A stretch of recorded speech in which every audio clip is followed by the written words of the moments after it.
ये आकाशवाणी है। कार्यक्रम संवाद के अंतर्गत प्रस्तुत है कोविड-19 के दौरान विद्यार्थियों की मानसिक समस्याएं, उनका निदान और समाधान। इसमें भाग ले रही हैं दिल्ली पब्लिक स्कूल साहिबाबाद की director principal doctor Jyoti Gupta और आकाशवाणी संवाददाता नईम अख्तर। कोरोना वायरस कोविड-19 ने सारी दुनिया को कुछ इस तरह से अपनी चपेट में लिया कि लॉकडाउन के नाम पर न सिर्फ इंसान घर के अंदर बंद, बल्कि किसी का कारोबार बंद, किसी के आगे बढ़ने के अवसर बंद और भी न जाने क्या क्या बंद। और इस सब की वजह से पैदा हुआ तनाव, अवसाद, जो बड़ों तक सीमित न रहकर बच्चों में भी जा पहुंचा। अब आप कहेंगे बच्चों में और अवसाद, बच्चों में और तनाव। जी हाँ, क्यों नहीं। क्या बच्चे हमारी और आपकी तरह सोचते समझते नहीं हैं, या उनको उन सब चीजों का असर नहीं पड़ता है जो चीजें हमारे आसपास हो रही हों? हम और आप भले ही न समझ पाए, लेकिन वो लोग जो बच्चों के आसपास रहते हैं या जो बच्चों से हमेशा घिरे रहते हैं, वो बच्चों के इस तनाव और इस अवसाद को बखूबी जानते हैं, पहचानते हैं, समझते हैं। और वही कुछ इस तरह के विशेषज्ञ होते हैं जो बच्चों में इस तरह के तनाव और अवसाद को दूर करने के तरीके भी निकाल सकते हैं। डॉक्टर ज्योति गुप्ता के बच्चे पिछले कई महीने से स्कूल नहीं जा रहे हैं, घर में ही रहते हैं। भले ही उनकी पढ़ाई का नुकसान न हो, इसलिए स्कूल ने, उनके पेरेंट्स ने ऑनलाइन क्लासेस का एक तरीका शुरू कर दिया है और बच्चों की पढ़ाई चल भी रही है। लेकिन क्या सिर्फ ऑनलाइन क्लासेस के माध्यम से बच्चे अपने आप को एंगेज रख सकते हैं, या कुछ और भी तरीके हैं जिन तरीकों से बच्चे अपने आप को एंगेज रख सकें या उनके बड़े उनको एंगेज रख सकें, ताकि वो जो ये दौर चल रहा है, जिस दौर में वो अपने आप को समझ नहीं पा रहे हैं कि वो कैसे इस सारी सिचुएशन से बाहर निकले और कहीं ना कहीं उनके बिहेवियर चेंजेस आ रहे हैं, उन सब से अपने आप को बचा सके? मैं पहले तो ये कहूंगी कि बच्चे तो बच्चे हैं, बच्चों को एक जगह पे टिक के बैठ पाना ही बहुत मुश्किल होता है। और पिछले गत कुछ महीनों से जो कि बच्चे बिल्कुल बाहर नहीं जा पा रहे हैं, घर के अंदर ही बंद हैं, ऐसा लगता है कि घर के अंदर कैद हैं और सिर्फ अपने माँ बाप या अपने दादा दादी या अपने भाई बहनों के साथ ही रह रहे हैं। उनको ये मौका नहीं मिल पा रहा है कि वो बाहर जाके अपने दोस्तों के साथ कुछ बातचीत करें। बच्चे जो हैं वाकई में स्कूल जाने के लिए या बाहर निकलने के लिए बहुत उत्सुक रहते हैं। उनको ऐसा होता है कि हम जाएं, अपने दोस्तों से बात करें, खेलें कूदें, कुछ गेंद उनको मिले, कुछ पार्क में जाएं, किसी को सताएं। तो वो मनोदशा आजकल बच्चों की ऐसी हो गई है कि घर में बैठे बैठे वो परेशान हो गए हैं एकदम से। तो इस वक्त ये माता पिता के ऊपर और स्कूलों के ऊपर निर्भर है कि किस तरीके से बच्चों को फ्रूटफुली एंगेज किया जाए, किसी अच्छे तरीके से उनके समय को बांधा जाए,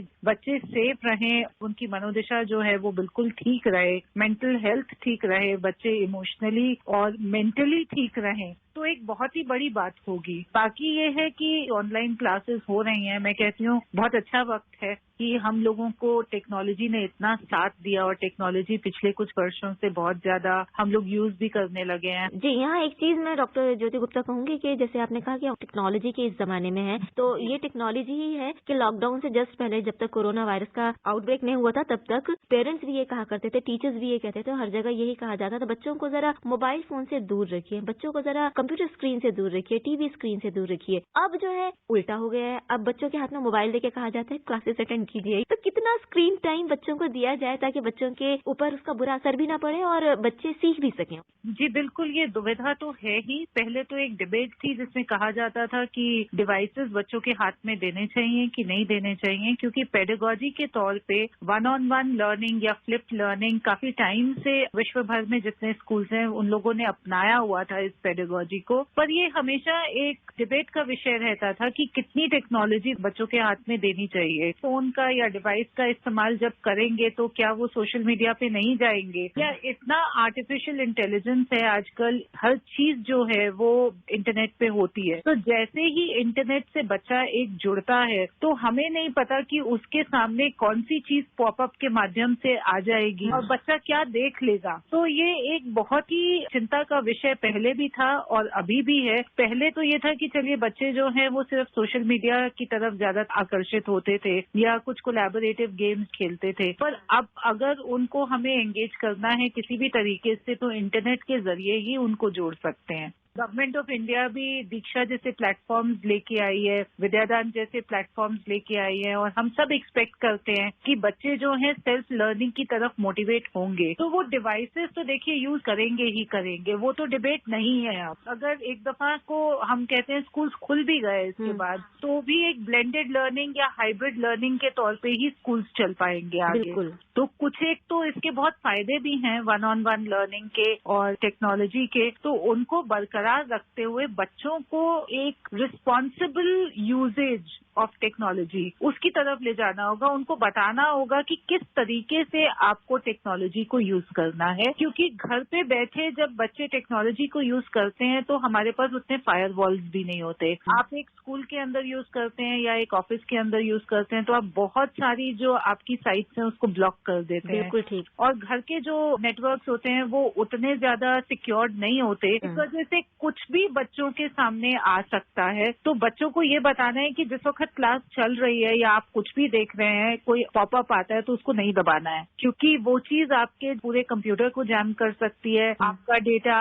पेरेंट्स का डेटा, सारी चीजें जो है वो उसमें से वाइप ऑफ करके लेके जा सकते हैं। बच्चों से और पेरेंट्स से इस चीज की बातचीत होनी चाहिए। पेरेंट्स को, स्कूल्स को बच्चों को एंगेज करने के साथ साथ ये भी एजुकेशन देनी चाहिए अलग अलग लेवल पे, चाहे वो प्राइमरी के बच्चे हैं या वो सेकेंडरी स्कूल्स के बच्चे हैं। तो उन लोगों को ये जागरूकता देनी पड़ेगी कि टेक्नोलॉजी तो यूज करो, पर उसको किस तरीके से यूज करना है, क्या रिस्पॉन्सिबल यूजेज है, कितना स्क्रीन टाइम है। जैसे 2 साल 2.5 साल के बच्चे हैं, उससे कम उम्र के लिए तो स्क्रीन टाइम होना ही नहीं चाहिए। उसके बाद 5, 6, 7, 8 साल के बच्चों तक के लिए वो रिस्ट्रिक्ट होना चाहिए 2 से 2.5 घंटे। इसके बारे में बहुत रिसर्च भी चल रही है और MHRD जो है अपनी गाइडलाइंस भी बना रही है। NCERT ने, CBSE ने अपना ऑल्टरनेटिव कैलेंडर भी 3 महीने के लिए निकाला था कि किस तरीके से आप एंगेज करिए, किस तरीके से आप पढ़ाइए। तो उसमें स्क्रीन टाइम बहुत ज्यादा ना दे के बच्चों को उनको एक्टिविटीज और प्रोजेक्ट्स दिए जाने चाहिए, जिससे कि बच्चे एंगेज रह सकें और जिससे कि बच्चे कुछ अपने हाथ से कर सकें, खुद ही एक्सप्लोर कर पाएं उसको, खुद ही उसको लर्न कर पाएं। क्योंकि सेल्फ टॉट लर्नर्स की तरफ हमें जाना ही होगा। टीचर को जो है अब एक गाइड सा बन के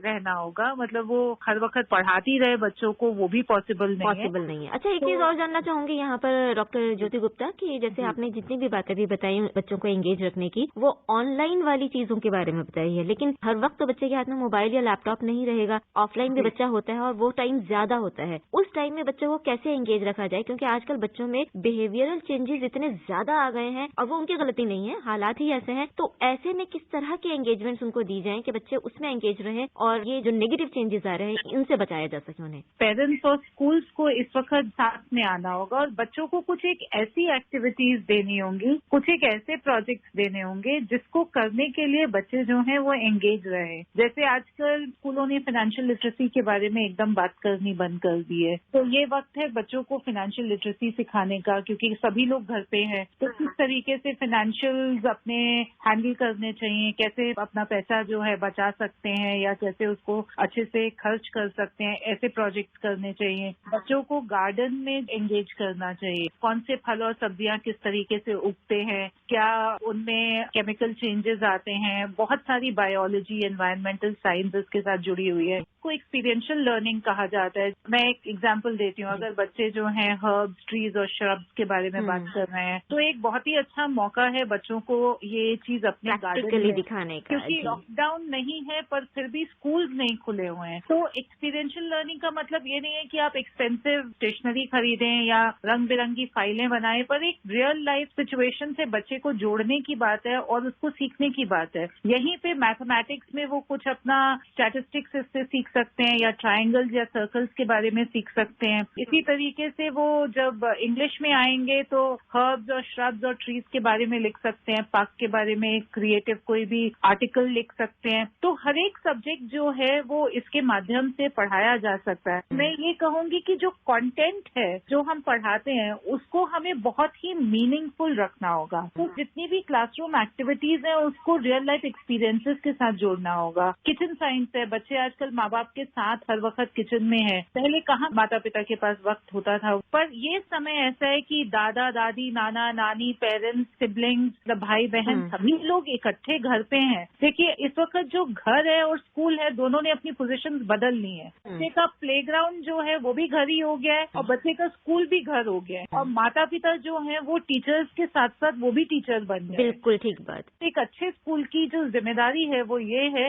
कि वो बच्चों को गाइड करें और पेरेंट्स को गाइड करें और पेरेंट्स के साथ भी बात करें कि बच्चों को कैसे एंगेज करना है। अभी आपने कहा कि ये जो घर है और स्कूल है उन्होंने आपस में अपने रोल्स एक्सचेंज कर दिए हैं एक दूसरे से और घर में बच्चे पेरेंट्स के साथ, ग्रैंड पेरेंट्स के साथ या सिबलिंग्स के साथ ज्यादा अपना टाइम स्पेंड कर रहे हैं। लेकिन यहाँ अगर हम मेट्रोपॉलिटन सिटीज की बात करें, महानगरों की, तो इसमें बड़े पैमाने पर ऐसी फैमिलीज पाई जाती हैं जिन्हें हम एकल परिवार कहते हैं, यानी न्यूक्लियर फैमिलीज, जिसमें भाई बहन भी नहीं होते हैं, ग्रैंड पेरेंट्स तो छोड़ ही दीजिए। तो वहाँ एक ही बच्चा है, सिर्फ माता पिता है, तो ऐसे में बच्चे के लिए और ज्यादा मुश्किल हो जाती है। अगर हम ये सोचें कि बच्चे को जो कोविड रिलेटेड न्यूज है उससे बचा के रखें ताकि बच्चे के दिमाग पर ज्यादा बुरा असर न पड़े, तो क्या वो सही है? या अगर बच्चों को इसका एक्सपोजर पूरा दिया जाए तो वो सही है? आपके हिसाब से क्या चीज सही है? बच्चों को ये बिल्कुल समझ में नहीं आ रहा है, खास तौर पे छोटे बच्चों को, कि हम घर में बंद क्यों हैं, हमें क्यों नहीं स्कूल जाने दिया जा रहा, या हम अपने दोस्तों से क्यों नहीं मिल पा रहे हैं, मतलब सब लोग क्यों इतना पैरानॉइड है। तो बच्चों को इसलिए थोड़ा सा ये समझाना बहुत जरूरी है कि क्या रीजन है और पैंडेमिक क्या होता है और पिछली बारी कब आया था। थोड़ा सा रिसर्च बच्चे इसके बारे में करें। पेरेंट्स को चाहिए कि वो खुद खबरें कम देखें। मतलब ये तो हमें पता है कि कितने केसेस आ रहे हैं, ये भी पता है किस तरीके के केसेस आ रहे हैं, और मैं ये कहूंगी कि हम लोगों को थोड़ा सा शुक्रगुजार होना चाहिए यहाँ पे भगवान का कि इंडिया में कोई बहुत ज्यादा ना तो डेथ रेट है और दूसरा बहुत ज्यादा स्ट्रांग केसेस भी नहीं आ रहे हैं। तो बच्चों को साइंटिफिक तौर पे बात करनी जरूरी है, बट हर वक्त मैं ये कहूंगी कि खबरें लगा के प्लीज ना देखिए। बच्चों को क्रिएटिवली एंगेज करिए और कोशिश करिए कि बच्चों के दिमाग पे इस चीज का असर ना पड़े। यू मीन टू से कि balance is mandatory, very important, क्योंकि आपको जो खबर देखनी है वही खबर हर घंटे में रिपीट होती है। तो एक बार देख लीजिए, उसके बाद 4-6 घंटे कम से कम बंद रखिए टीवी, ताकि बच्चे पर भी बुरा असर ना पड़े। आपने जितनी बातें बताई वो एक सर्टेन एज ग्रुप के बारे में ज्यादा बात रही कि बच्चों को गार्डनिंग सिखाई जाए, तो ये एक सर्टेन एज ग्रुप है, मतलब आप कह लीजिए उसको टीन एज ग्रुप के लिए ये बात ज्यादा असर रखती है, इम्प्लीमेंट करने लायक है। लेकिन अगर हम छोटे बच्चों की तरफ जाएं, 2 साल से 3 साल से बड़े बच्चे और 7-8 साल तक के बच्चों के लिए ये सारी बातें उन पर इम्प्लीमेंट नहीं होती हैं, उनके लिए क्या किया जाए? क्योंकि वो बच्चे ज्यादा इस चीज को समझ नहीं पा रहे हैं, उन पर ज्यादा असर पड़ रहा है। उनके लिए बहुत जरूरी है कि हम उनको फिजिकल फिटनेस और आर्ट के जरिए से एंगेज करें। और आर्ट भी मतलब बहुत तरीके की आर्ट है, वो बच्चे भी सैंडविचेस बना सकते हैं किचन में पेरेंट्स के साथ। उसके बाद बच्चों को हेल्थ क्वोशंट की बात करी जा सकती है। तो छोटे छोटे प्रोजेक्ट्स के साथ इन बच्चों को भी जोड़ा जा सकता है। प्लस डांस, म्यूजिक, वो चीजों से एंगेज करना बहुत जरूरी है। बच्चे योगा बहुत अच्छे से सीखते हैं, ब्रीथिंग एक्सरसाइजेस बच्चों को करवानी चाहिए, फिजिकल फिटनेस करवानी चाहिए कि वो बच्चे थोड़ी सी एक्सरसाइज करके थक जाएं। जैसे फिट इंडिया ने भी टीवी का प्रोग्राम 9 से 10 बजे का सुबह का चलाया हुआ है। प्लस वो जो है लिंक के तौर से भी अवेलेबल होता है बाद में पेरेंट्स और स्कूल्स के पास। तो कहीं ना कहीं बच्चों को थकाना बहुत जरूरी है, तो उसके लिए उनको डांस करवाना, एरोबिक्स करवाना, योगा करवाना, रोज की फिजिकल फिटनेस एक्सरसाइज जरूर होनी चाहिए। विजुअल आर्ट से बच्चे जो हैं बहुत मोटिवेटेड रहते हैं, और आपको जानकर ये हैरानी होगी कि शायद हम इतने क्रिएटिव नहीं है जितने कि ये बच्चे क्रिएटिव हो सकते हैं। घर में इतनी सारी चीजें टूटी फूटी होती हैं, उन सबको इकट्ठा करके उससे कैसे क्राफ्ट बनाया जा सकता है। स्कूल्स को चाहिए, आजकल तो इंटरनेट पे इतने सारे वीडियोज अवेलेबल है देश विदेश के कि आप कैसे टूटी फूटी चीजों से आप कैसे क्रिएटिवली कर सकते हो। यही बच्चे गार्डनिंग कर सकते हैं, कुछ भी उगा सकते हैं इतनी छोटी छोटी बॉटल्स में, छोटे छोटे एग ट्रेज में। मतलब ये इतना अच्छा बढ़िया काम करते हैं। इनको साइंस वगैरह भी सिखाई जा सकती है। चिल्ड्रन सेंटर्ड अप्रोच लेनी यहाँ पे बहुत जरूरी है कि बच्चा खुद ही अपना लर्निंग एक्सपीरियंस जो है वो डिजाइन करेगा और खुद ही एक्सप्लोर करके वो खुद ही सीखेगा। बहुत बढ़िया, बहुत बेहतरीन आइडियाज आपने दिए हैं, हमें भी, हमारे सुनने वालों को भी। हमें उम्मीद है कि हमारे ये प्रोग्राम को सुनने वाले जितने भी पेरेंट्स हैं और जितने भी टीचर्स हैं उन्हें अपनी लाइफ में लागू करेंगे और अपने बच्चों के स्ट्रेस को समझेंगे और उन्हें इस अवसाद से बाहर लाने में अपनी तरफ से पूरी कोशिश करेंगे। Thank you so much doctor Jyoti Gupta for being with us in our programme. Thank you for giving me an opportunity. कार्यक्रम संवाद के अंतर्गत अभी आप सुन रहे थे कोविड-19 के दौरान विद्यार्थियों की मानसिक समस्याएं, उनका निदान और समाधान। इसमें भाग ले रही थीं दिल्ली पब्लिक स्कूल साहिबाबाद की director principal doctor Jyoti Gupta और आकाशवाणी संवाददाता नईम अख्तर। ये कार्यक्रम आकाशवाणी के समाचार सेवा प्रभाग द्वारा प्रस्तुत किया गया। इसे आप हमारे mobile app news on AIR पर भी सुन सकते हैं। इस कार्यक्रम के संबंध में अपनी प्रतिक्रिया आप हमें ईमेल कर सकते हैं। पता है airnsdtalks@gmail.com। ये कार्यक्रम फिर से सुनने के लिए लॉग ऑन करें हमारी वेबसाइट newsonair.com।